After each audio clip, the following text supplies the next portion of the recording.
अस्सलाम dear students, मैं उम्मीद करता हूँ कि आप सब खैरियत से होंगे। I welcome you all to the online lecture series of international relations course. In the last lecture we had discussed about the concept of balance of power, and I told you that it is one of the important concept in international relations. Today we are going to discuss about the major theories of international relations.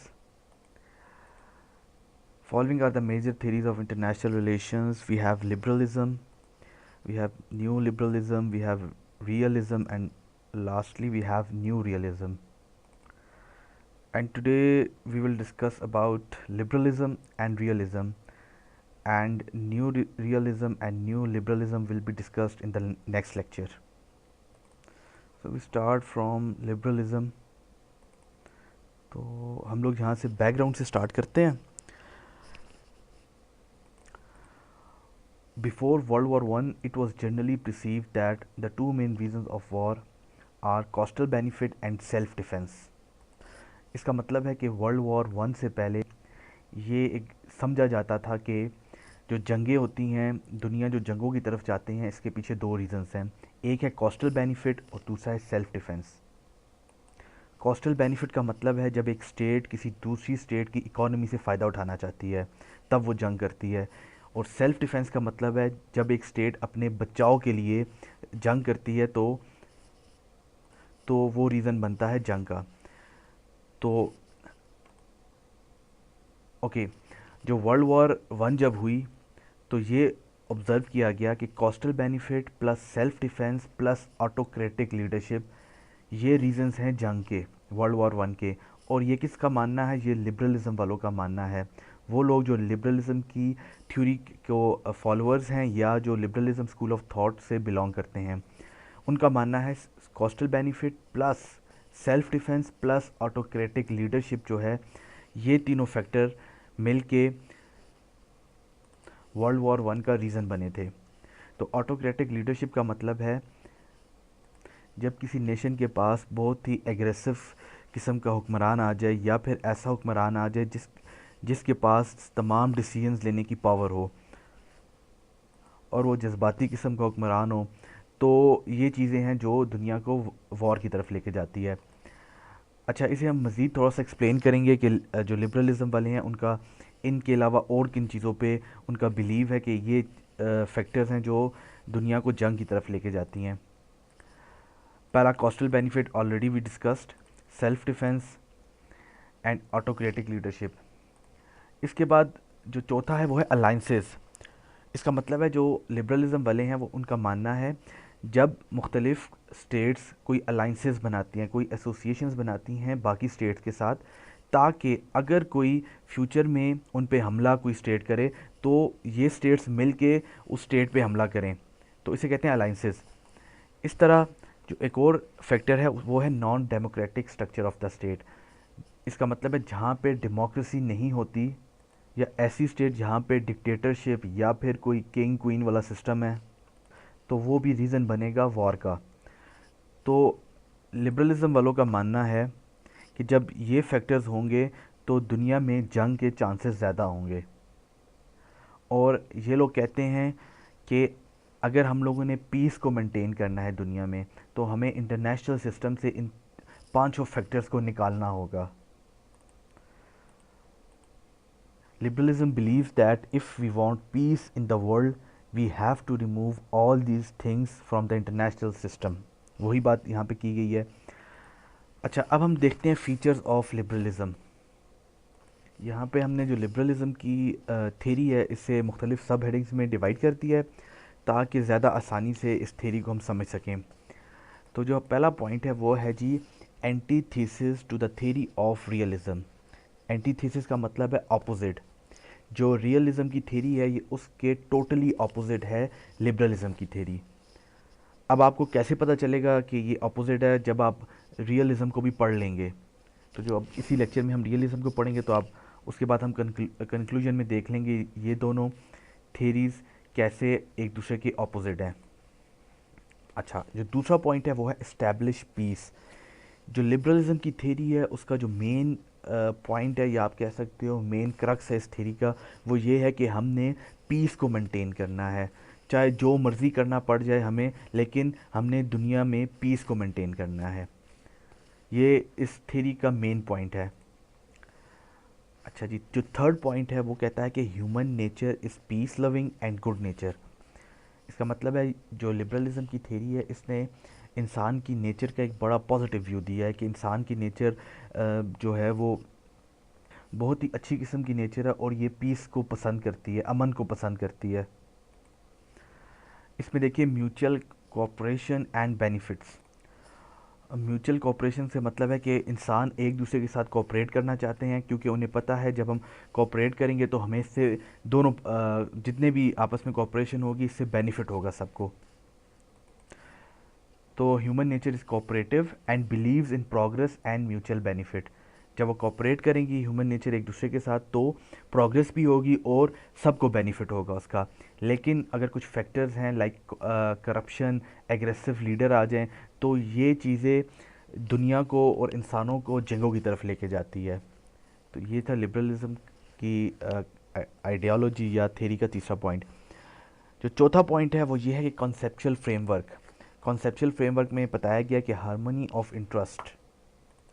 अच्छा, conceptual framework का मतलब है कि जो liberalism की theory है ये किस अहम पॉइंट की बेस पे एक्सप्लेन की जाती है, तो वो है जी हार्मनी ऑफ इंटरेस्ट। इसका मतलब है हार्मनी ऑफ इंटरेस्ट का कि कॉमन इंटरेस्ट। जिस तरह हमने पिछले जो बुलेट थी उसमें देखा था कि इंसानों की जो नेचर है वो है पीस लविंग, और इसी नेचर की वजह से वो आपस में कोऑपरेशन करते हैं, क्योंकि उन्हें पता है कि कोऑपरेशन करेंगे तो हमारी प्रोग्रेस भी होगी और हम सबको फ़ायदा होगा। इसी तरह हार्मनी ऑफ इंटरेस्ट को आप ले सकते हो कि जो स्टेट्स होती हैं उनका भी इंटरेस्ट कॉमन होते हैं, और जिस तरह इंसान की जो नेचर है पीस लविंग है, इस तरह स्टेट की भी एक जो रियासत होती है उसकी भी नेचर है वो पीस लविंग है, वो अमन को पसंद करती है। तो जब सब रियासतों की जो नेचर होगी वो पीस लविंग होगी तो उनके जो इंटरेस्ट हैं वो सेम हो जाएंगे, कॉमन इंटरेस्ट हो जाएंगे कि हमने दुनिया में पीस को मेंटेन करना है, पीस यानी पीस को अचीव करना है और उसके बाद इसे मेंटेन करना है। तो यहाँ पे देखिए लिखा हुआ international system will be unified with piece, यानी पूरा इंटरनेशनल सिस्टम जो है वो यूनाइट हो जाएगा अमन के आने के साथ। And their interest will join each other. यहाँ पे स्टेट्स की बात की जा रही है, जो रियासतों का इंटरेस्ट होगा वो एक दूसरे से मिल जाएगा। उनका रियासतों का इंटरेस्ट क्या है कि हमने पीस को मेंटेन करना है। और नेक्स्ट लाइन पे लिखा हुआ opinion will be democratic and 100% peace will be establish. जब रियासतों की सोच जो होगी वो डेमोक्रेटिक टाइप की होगी, यानी कि हर रियासत चाहेगी कि आपस में हमने कोऑपरेट करना है, तो 100% पीस विल बी इस्टेब्लिश, तो हर हाल में पीस इस्टेब्लिश्ड होगा। नेक्स्ट पॉइंट है डेमोक्रेसी। हमने पिछली स्लाइड में देखा था कि जो लिबरलिज्म वाले हैं उनका मानना है कि जिन स्टेट्स में डेमोक्रेसी नहीं है तो वो स्टेट्स दुनिया को जंग की तरफ लेके जाती हैं, या फिर वो स्टेट्स खुद जंग की तरफ चली जाती हैं। तो लिबरलिज्म वाले कहते हैं कि अगर आपने harmony of interest among nation, अगर आप चाहते हैं कि जितनी भी दुनिया की स्टेट्स हैं या नेशंस हैं इनका इंटरेस्ट कॉमन हो जाए, तो आप डेमोक्रेसी को इंट्रोड्यूस करो अपनी स्टेट में। और अगर आप जब डेमोक्रेसी इंट्रोड्यूस कर लोगे तो आप कभी भी जंग की तरफ नहीं जाओगे।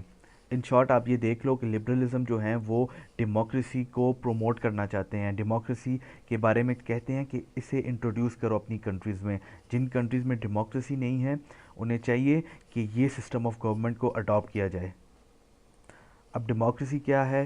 डेमोक्रेसी यही है कि जब एक मुल्क में लोग अपने representative through proper channel elect करते हैं तो वो मुल्क डेमोक्रेटिक कंट्री कहलाता है। अब जो नेक्स्ट पॉइंट है इसमें बताया गया है कि प्रोग्रेस एंड प्रॉस्पेरिटी और पॉसिबल विद पीस। जो लिबरलिज्म वाले हैं इनका मानना है कि रियासतों के लिए और दुनिया के लिए तरक्की और खुशहाली पॉसिबल है विद पीस, सिर्फ अमन के साथ। अगर अमन होगा तभी तरक्की भी होगी और खुशहाली भी आएगी। तो आप देख लो कि जो लिबरलिज्म वाले हैं उनका पीस पे कितना फोकस है वो कहते हैं कि हर हाल में पीस को मेंटेन करना है। अगर पीस मेंटेन होगा तो सब कुछ होगा, तरक्की भी होगी, प्रॉस्पेरिटी भी आएगी। तो अब जो नेक्स्ट पॉइंट आएगा वो मज़ीद इसी चीज़ को एक्सप्लेन करेगा। राइट ऑफ सेल्फ डिटर्मिनेशन, इसका मतलब है ऐसी कौमें, ऐसी नेशंस या फिर किसी मुल्क में कोई ग्रुप अक्सर इकट्ठा हो जाता है और वो कहता है कि हमें आज़ादी चाहिए, और मुख्तलिफ़ आज़ादी की तहरीकें चलती हैं मुल्क में। तो लिबरलिज़म वाले कहते हैं कि उन्हें आज़ादी दे दो। अगर आप उन्हें आज़ादी नहीं दोगे तो अगर आप लोग उन्हें आज़ादी नहीं दोगे तो वायलेंस क्रिएट होगा और पीस डिस्टर्ब हो जाएगा। तो अगर आपने पीस को मेंटेन करना है तो आप उन कौमों को जो आपकी एक स्टेट के अंदर होती हैं या फिर कोई ग्रुप ऑफ पीपल है जो कि आज़ादी चाहता है, उन्हें आज़ादी दे दो। तो यहाँ पे भी आप देख लो लिबरलिज्म वाले कितना पीस को मेंटेन करने का या पीस को प्रमोट करने की बात कर रहे हैं कि आपने पीस को डिस्टर्ब नहीं करना। ठीक है, अगर जो आज़ादी मांग रहे हैं, तहरीकें चल रही हैं आज़ादी की, तो उन्हें आज़ादी दे दो आप। नेक्स्ट पॉइंट हम लोग देखते हैं कलेक्टिव सिक्योरिटी सिस्टम। अब जो लिबरलिज्म वाले हैं उनका मानना है कि अमन को कायम करने के लिए दुनिया में कलेक्टिव सिक्योरिटी सिस्टम का जो एक मेथड है इसे इंट्रोड्यूस किया जाए। अब इस मेथड के तहत ये होता है कि सपोज़ 6 कंट्रीज़ हैं, country A B C D E F. अब इनमें से एक कंट्री है वो हद से ज़्यादा पावरफुल है और बाकी 5 कंट्रीज़ वीक हैं। अगर कभी जो पावरफुल कंट्री है वो किसी वीक कंट्री पे अटैक करती है तो जितनी भी वीक कंट्रीज़ हैं वो मिल के उस पावरफुल कंट्री के अगेंस्ट खड़ी हो जाएं। तो इससे ये होगा जो पावरफुल कंट्री है वो अटैक वाली साइड पे नहीं जाएगी, तो पीस इनडायरेक्टली मेंटेन रहेगा। तो यहाँ पे ये लिखा हुआ है जो वीक कंट्रीज़ हैं वो मिल के कलेक्टिवली अगेंस्ट पावरफुल कंट्री या स्टेट के अगेंस्ट वो खड़ी हो जाएं, ताकि पावरफुल कंट्री उन वीक कंट्रीज़ पे हमला ना कर सके। नेक्स्ट पॉइंट है ओपन डिप्लोमेसी। ओपन डिप्लोमेसी का मतलब है, डिप्लोमेसी का जो लिटरल मीनिंग है वो है जी द आर्ट ऑफ नेगोशिएशन। और इसी डिप्लोमेसी से फॉरेन पॉलिसी कंडक्ट होती है और जितनी भी कंट्रीज़ आपस में रिलेशनशिप बनाती है थ्रू डिप्लोमेसी बनाते हैं। अब ओपन डिप्लोमेसी का मतलब ये हुआ कि जब आपने किसी कंट्री के साथ कोई रिलेशनशिप बनाना है या कोई एग्रीमेंट साइन करना है, कोई ट्रीटी साइन करनी है, तो आपने उसे ओपन रखना है, दुनिया के सामने रखना है। अगर आप इसके अगेंस्ट है सीक्रेट डिप्लोमेसी। अगर आप सीक्रेट डिप्लोमेसी करोगे, मतलब जो भी आपने रिलेशन बनाना है किसी कंट्री के साथ, कोई एग्रीमेंट साइन करना है, अगर वो दुनिया से छुपा के रखोगे तो फिर क्या होगा, दुनिया में जंगें होंगी। इन शॉर्ट आप कह सकते हो कि जो लिबरलिज्म वाले थे उनका मानना है जब ओपन डिप्लोमेसी होगी दुनिया में तो दुनिया कभी भी जंग की तरफ नहीं जाएगी। नेक्स्ट पॉइंट है इस्टेब्लिशमेंट ऑफ इंटरनेशनल ऑर्गेनाइजेशंस या इंटरनेशनल इंस्टीट्यूशंस। मतलब एक ऐसा इदारा बनाओ जो कि अमन को प्रमोट करे। और उसकी एग्ज़ाम्पल आप लोगों को पता है कि हमारे पास है यूनाइटेड नेशंस ऑर्गेनाइजेशंस, जिसका मकसद ही ये है कि पीस को प्रमोट करना है पूरी दुनिया में। यूएनओ एब्रीवेशन है यूनाइटेड नेशंस ऑर्गेनाइजेशन की। और अगला पॉइंट है फ्री ट्रेड। मतलब जो ट्रेड बैरियर्स होते हैं उन्हें रिमूव करो। अब ट्रेड बैरियर्स क्या होते हैं, इसकी एग्जांपल ऐसे लेते हैं कि अगर पाकिस्तान और इंडिया आपस में ट्रेड करते हैं और पाकिस्तान ट्रेड बैरियर्स इम्पोज कर देता है इंडियन की प्रोडक्ट्स पे, यानी कि मुख्तलिफ़ किस्म की ड्यूटीज़ लगा देता है, मुख्तलिफ़ किस्म के टैक्सेस लगा देता है। जो भी प्रोडक्ट इंडिया से पाकिस्तान में आएगी तो वो जब आएगी टैक्सेस वगैरह पे करेगी तो वो प्रोडक्ट काफ़ी महंगी लोगों को मिलेगी। तो इससे क्या होगा, लोग वो प्रोडक्ट ख़रीदेंगे नहीं। अब जो लिबरलिज़म वालों का मानना था वो ये था कि इन बैरियर्स को हटा देना चाहिए। इन बैरियर्स में आपके पास टैरिफ है, कस्टम ड्यूटीज़ हैं, कोटा सिस्टम है और कुछ नॉन टैरिफ बैरियर्स भी हैं। तो इन चीज़ों को हटा देनी चाहिए, दुनिया में फ्री ट्रेड हो। एक कंट्री से दूसरी कंट्री जब कोई भी चीज़ जाएगी तो उसे किसी किस्म के टैक्सेस वगैरह या किसी किस्म की फॉर्मेलिटी से गुजरना नहीं पड़ेगा। तो जब ऐसा होगा, दुनिया एक दूसरे के साथ फ्री ट्रेड करेगी तो वो आपस में एक दूसरे के करीब आएगी, तो पीस मेंटेन रहेगा और दुनिया जंग की तरफ नहीं जाएगी।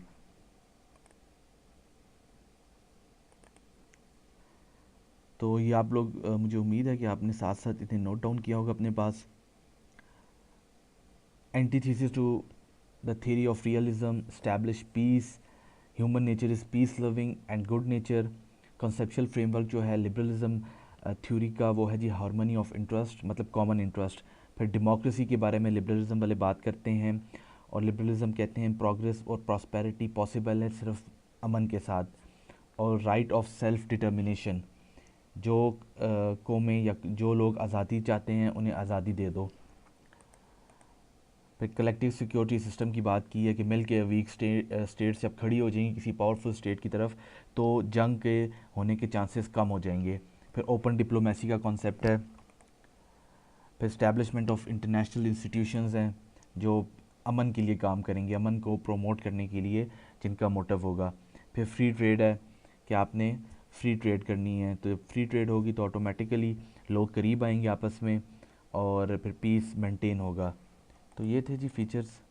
अब हम लोग कंक्लूजन पे जाते हैं लिबरलिज्म थ्योरी की। सबसे पहले आपने देखा है कि लिबरलिज्म वाले कहते हैं कि human nature is peace loving है, इंसानी जो फितरत है वो चाहती है कि अमन कायम हो, और इस तरह एक स्टेट भी है वो भी यही चाहती है, एक रियासत चाहती है कि अमन कायम हो। नेक्स्ट है जी progress and prosperity is possible, peace and cooperation, कि अगर आप दुनिया चाहती है या कोई स्टेट चाहती है कि वो तरक्की करे और खुशहाली है उसकी रियासत में, तो पीस और कॉरपोरेशन ही ऐसी चीज़ें हैं जो उसे प्रोग्रेस और प्रॉस्पेरिटी की तरफ लेके जा सकती हैं। फिर डेमोक्रेसी की जो लिबरलिज्म वाले हैं जमहूरियत की बात करते हैं कि जो कौमों के इंटरेस्ट तभी ज्वाइन होंगे जब मुल्कों में जमहूरियत आ जाएगी, जो सिस्टम ऑफ गवर्नमेंट है वो डेमोक्रेसी वाला इंट्रोड्यूस हो जाएगा। और राइट ऑफ सेल्फ डिटर्मिनेशन, वही बात है कि जो तहरीकें चल रही हैं आज़ादी के साथ, कश्मीर में एक आज़ादी की तहरीक है अभी, अकॉर्डिंग टू लिबरलिज्म वो यही कहते हैं कि उन्हें आज़ाद कर दो। अगर आप देखो वो आज़ाद नहीं है तो अभी तक इंडिया और पाकिस्तान के रिलेशंस अच्छे नहीं बन पा रहे। अगर वो आज़ाद हो जाएंगे तो होपफुली इनके रिलेशंस भी अच्छे बन पाएंगे, ये लिबरलिज्म वालों का मानना है। फिर कलेक्टिव सिक्योरिटी सिस्टम की बात की है लिबरलिज्म ने। ओपन डिप्लोमेसी की बात की, ऑलरेडी हमने डिस्कस किया। फिर establishment of international relations, international organisations. जब वर्ल्ड वॉर वन ख़त्म हुई थी उसके बाद एक इंटरनेशनल ऑर्गेनाइजेशन बनाई थी जिसे कहते हैं लीग ऑफ नेशन। उसका काम था अमन को प्रमोट करना, लेकिन वो इफ़ेक्टिवली अपना पर्पस अचीव नहीं कर पाई। तो क्या हुआ, वर्ल्ड वॉर टू स्टार्ट हो गई।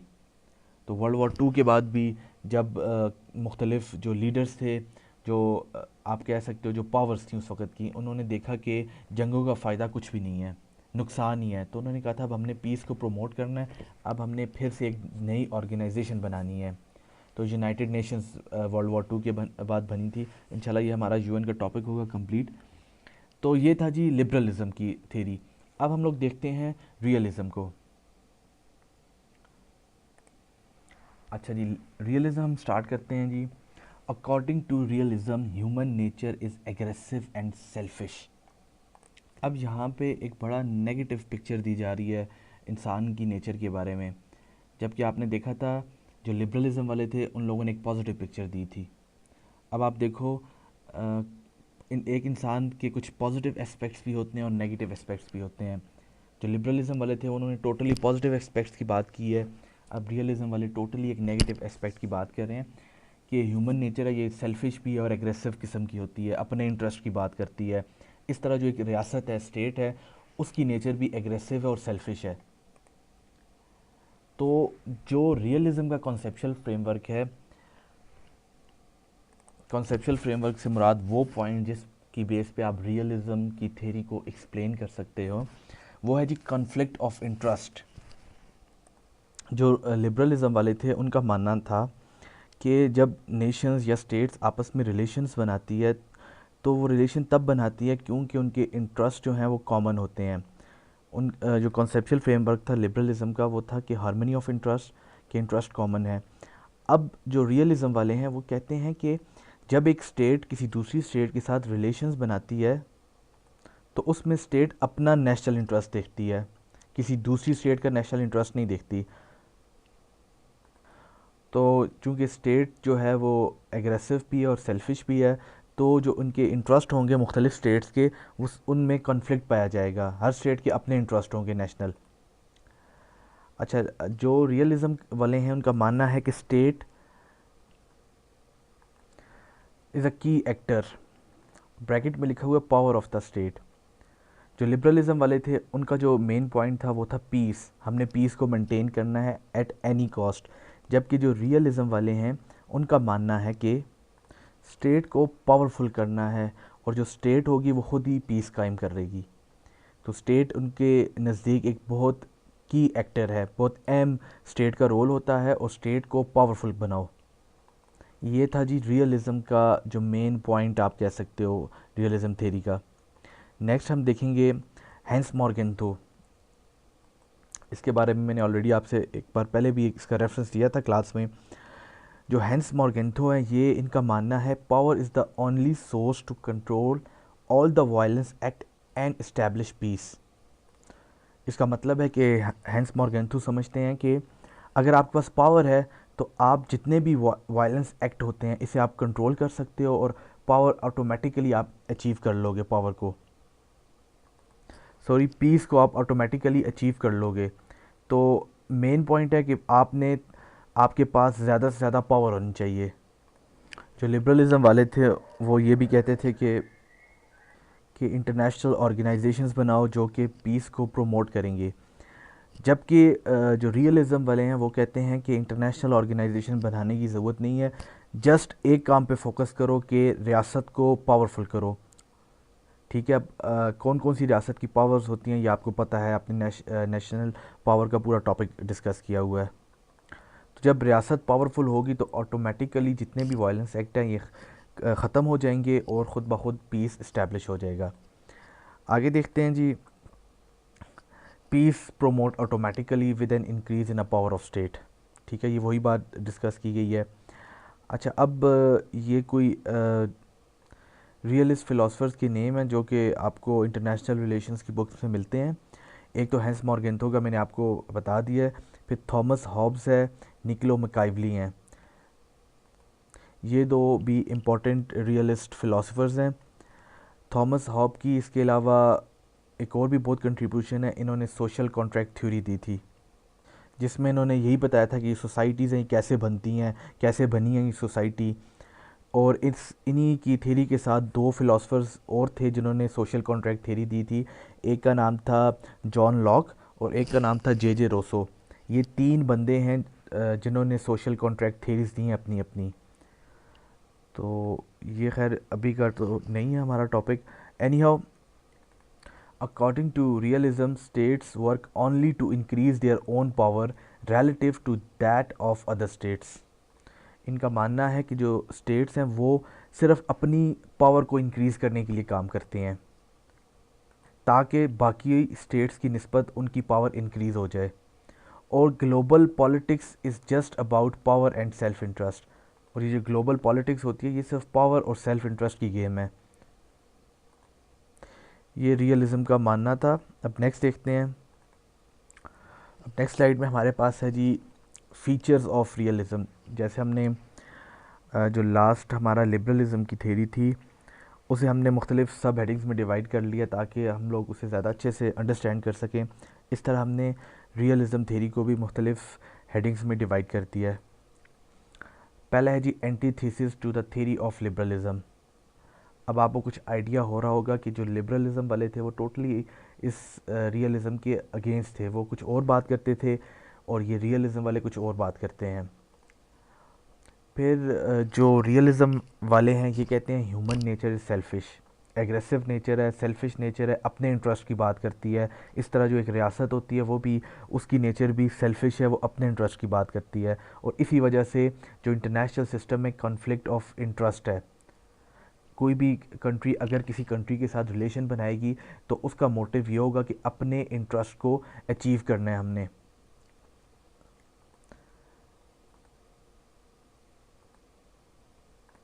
अब यहाँ पे भी वही स्टेट के बारे में लिखा हुआ है, to achieve national interest world is a harsh and dangerous place, only certainty in the world is power, कि अगर आपके पास पावर है तब भी आप लोगों का सर्वाइवल पॉसिबल है। तो शॉर्ट यही कहेंगे कि इन लोगों ने पावर ऑफ द स्टेट और पे बहुत फोकस किया है कि स्टेट को अपनी पावर को इंक्रीज़ करना है। A powerful state will always be able to outdo and outlast weak competitors। outdo का मतलब है ज़्यादा अच्छे तरीके से या बेटर वे में, और आउट लास्ट का मतलब है लिव लॉन्गर देन अदर्स। तो इस स्टेटमेंट का मतलब हुआ जो स्टेट ज़्यादा पावरफुल हैं वो अपने कंपेटिटर्स की निस्बत ज़्यादा बेटर वे में रहेंगी and they will live longer than other states. Next देखते हैं, और ये पॉइंट अब आ गया है कि जो रियलिज़म वाले पावर की बात करते हैं कि स्टेट की पावर बहुत इम्पॉर्टेंट है, और उस पावर में वो सबसे ज़्यादा जो बात करते हैं वो मिलिट्री पावर की बात करते हैं रियलिज़म वाले। और ये लिखा गया है कि the most important and reliable form of power is military power. अब आप लोग देखो कि रियलिज़म वालों का मानना है कि अगर एक स्टेट के पास ज़्यादा से ज़्यादा मिलिट्री पावर होगी तो वो स्टेट कामयाब है, और वो स्टेट इस काबिल होगी कि वो इस्टेब्लिश कर सके अमन को, पीस को। नेक्स्ट पॉइंट है हमारे पास self preservation. State primary interest is self preservation. State must seek power and also protect itself. किसी भी स्टेट का जो सबसे पहला प्राइमरी इंटरेस्ट होता है वो अपने आप को महफूज करना होता है। तो स्टेट को चाहिए कि वो पावर को लाजमी तौर पर इंक्रीज़ करे अपनी, ताकि वो अपने आप को प्रोटेक्ट कर सके। नेक्स्ट फीचर है हमारे पास इंटरनेशनल ऑर्गेनाइजेशंस। जो लिबरलिज्म वाले थे वो तो कहते थे इंटरनेशनल ऑर्गेनाइजेशन बनाओ ताकि वो ऑर्गेनाइजेशन मिल के पीस को प्रमोट करे। अब जो रियलिज्म वाले हैं इनके मुताबिक international law and international organization have no power और force, they exist as long as state accept them. अब ये लोग इंटरनेशनल लॉ या फिर इंटरनेशनल ऑर्गेनाइजेशन को इतनी इंपॉर्टेंस नहीं देते। इनका मानना है कि ये ऑर्गेनाइजेशन तब तक ही हैं जब तक इन्हें एक रियासत एक्सेप्ट करती है या दुनिया की रियासत इन्हें एक्सेप्ट करती है। इन शॉर्ट हम ये कह सकते हैं कि रियलिज़म वालों का मानना था कि रियासत को, एक स्टेट को खुद ही अपने लिए कुछ करना है। अगर वो इस्टेब्लिश करना चाहती है अमन को तो वो कैसे होगा, वो सिर्फ़ और सिर्फ पावर को इंक्रीज़ करने से होगा। और कौन सी पावर के इंक्रीज़ करने से होगा? मिलिट्री पावर के। बाकी ये इंटरनेशनल ऑर्गेनाइजेशन या इंटरनेशनल लॉज जो होते हैं ये टेम्पररी बेसिस पे होते हैं, ये रियलिज्म वाले कहते थे। नेक्स्ट देखते हैं हम लोग anarchy in international systems. Liberalism वालों का मानना है कि जो इंटरनेशनल सिस्टम है यहाँ पे अनार्की है, मतलब डिसऑर्डर है या इंस्टेबिलिटी है। वो क्यों है? क्योंकि यहाँ पे कोई सेंट्रल गवर्नमेंट नहीं है जो पूरे इंटरनेशनल सिस्टम को रेगुलेट कर सके, तो उसकी वजह से डिस्टर्बेंस है पूरे इंटरनेशनल सिस्टम में। अब आप लोग देखो कि मैंने आपको फेडरल फॉर्म ऑफ गवर्नमेंट का बताया था कि फेडरल फॉर्म ऑफ गवर्नमेंट में क्या होता है कि आपके पास एक सेंट्रल लेवल पे गवर्नमेंट होती है, फिर प्रोविंसेस लेवल पे गवर्नमेंट होती है, और देन आपके पास डिस्ट्रिक्ट लेवल पे गवर्नमेंट्स हैं। तो अगर प्रोविंसेस लेवल पे गवर्नमेंट्स के दरमियान आपस में किसी भी इशू पे इख्तलाफ है तो ये चीज़ क्लियर है कि हमारे सेंटर में गवर्नमेंट बैठी है जो कि उन इश्यूज़ को ख़त्म कर देगी, तो एनार्की या फिर कोई डिसऑर्डर क्रिएट नहीं होगा। इस तरह जो इंटरनेशनल सिस्टम है वहाँ पे हर स्टेट सॉवरन है, हर स्टेट अपने कानून साजी खुद करती है, किसी किस्म का एक्सटर्नल दबाव नहीं होता। क्योंकि जो आप लोगों को सॉवरेंटी का कॉन्सेप्ट बताया था उसमें यही था कि रियासत जो है वो सॉवरन होती है, और ये एक रियासत का इम्पॉर्टेंट कंपोनेंट है या एलिमेंट है। तो जब इंटरनेशनल सिस्टम में कोई सेंट्रल गवर्नमेंट नहीं है तो क्या होगा? अगर आपके पास एक पावरफुल स्टेट है और आपके पास अगर एक वीक स्टेट है, और अगर पावरफुल स्टेट अटैक करती है वीक स्टेट पे, तो वीक स्टेट को अपने आप को कैसे प्रोटेक्ट करना होगा? तो उसका आंसर है वीक स्टेट को चाहिए कि अपनी पावर को इंक्रीज़ करे। अगर वीक स्टेट भी अपनी पावर इंक्रीज़ करेगा, यहाँ पे मिलिट्री पावर की बात हो रही है, तो क्या होगा, वो भी एक आहिस्ता आहिस्ता पावरफुल स्टेट बन जाएगा। तो इन शॉर्ट यहाँ पे भी पावर की बात की जा रही है कि स्टेट को चाहिए अपनी पावर को इंक्रीज़ करे, और इस पावर को इंक्रीज़ करने के लिए सेल्फ हेल्प सिस्टम की ज़रूरत है, मतलब उसे खुद ही इंक्रीज़ करनी है। State has to do it by its own, उसे खुद इंक्रीज़ करनी है। फिर अगला पॉइंट है मिलिट्री पावर, जो कि आपको शायद अंदाज़ा हो गया होगा कि बहुत इंपॉर्टेंट पार्ट है आपकी रियलिज़म थ्योरी का, कि सर्वाइवल और सिक्योरिटी के लिए एक स्टेट को चाहिए कि वो अपनी मिलिट्री पावर पे फोकस करे। अगर वो मिलिट्री पावर को इंक्रीज़ करेगी तो डेफिनेटली वो स्टेट सिक्योर हो जाएगी। अब यहाँ पे वर्ल्ड वॉर टू की एग्ज़ाम्पल दी गई है कि जो जर्मनी था उसने वर्ल्ड वॉर टू में पोलैंड पे अटैक किया और फिर स्लोवाकिया पे अटैक किया, और ये अटैक जर्मन के लिए बहुत आसान था क्योंकि ये एक वीक स्टेट थी पोलैंड और स्लोवाकिया। लेकिन जब उसने रशिया पे अटैक किया तो रशिया ने उसे बहुत टफ़ टाइम दिया। वो क्यों टफ़ टाइम दिया? क्योंकि रशिया जो थी वो एक पावरफुल स्टेट थी मिलिट्री के हवाले से। तो जब आप लोग मिलिट्री के हवाले से पावरफुल हो जाओगे तो ऑटोमेटिकली कोई भी स्टेट जब आप पे अटैक करने का सोचेगी तो वो पहले 20 दफ़ा ये बात सोचेगी कि ये स्टेट तो ऑलरेडी इतनी पावरफुल है। तो ये पॉइंट आप लोग अभी नेक्स्ट स्लाइड में देख लोगे। Rational power, when military power state की ज़्यादा हो जाती है तो स्टेट इस मिलिट्री पावर की वजह से अपनी रैशनल पावर का इस्तेमाल करती है। और रैशनल पावर ये है कि दूसरों का बिहेवियर चेंज करती है। वो कैसे चेंज करती है? अब आपके पास एक पावरफुल स्टेट है और एक लेस पावरफुल स्टेट है या वीक स्टेट है।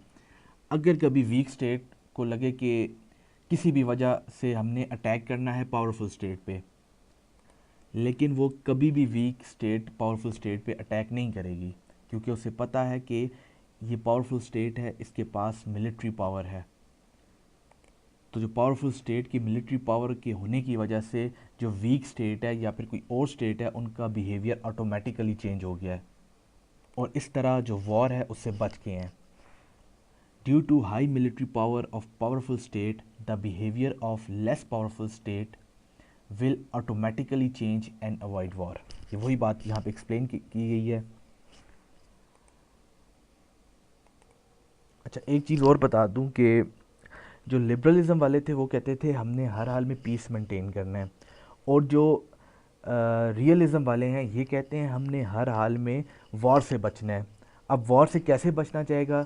तो रियलिज़म कहती है कि आपने मिलिट्री पावर को इंक्रीज़ कर लो तो वॉर से ऑटोमेटिकली आप बच जाओगे। तो in short realism believe the chances of war are less and peace are high due to increase in military, कि आप जब मिलिट्री को इंक्रीज़ करोगे तो जो वॉर के चांसेस है वो खुद ब खुद कम हो जाएंगे, और जो पीस है वो ऑटोमेटिकली आ जाएगा आपके पास।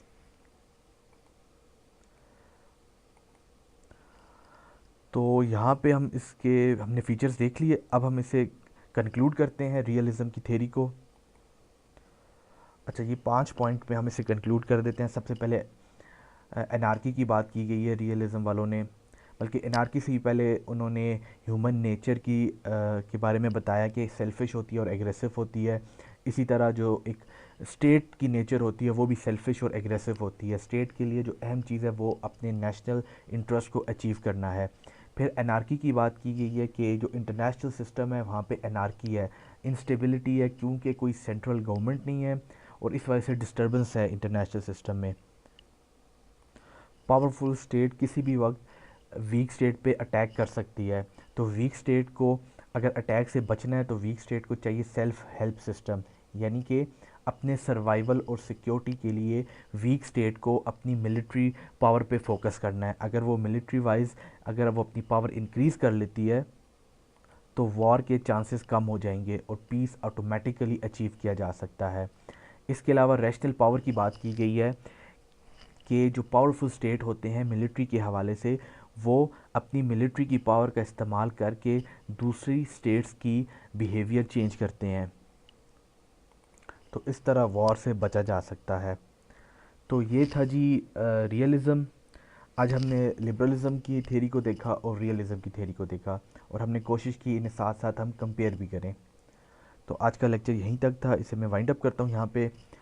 तो थैंक यू सो मच, अपना ख्याल रखें, अल्लाह हाफिज़।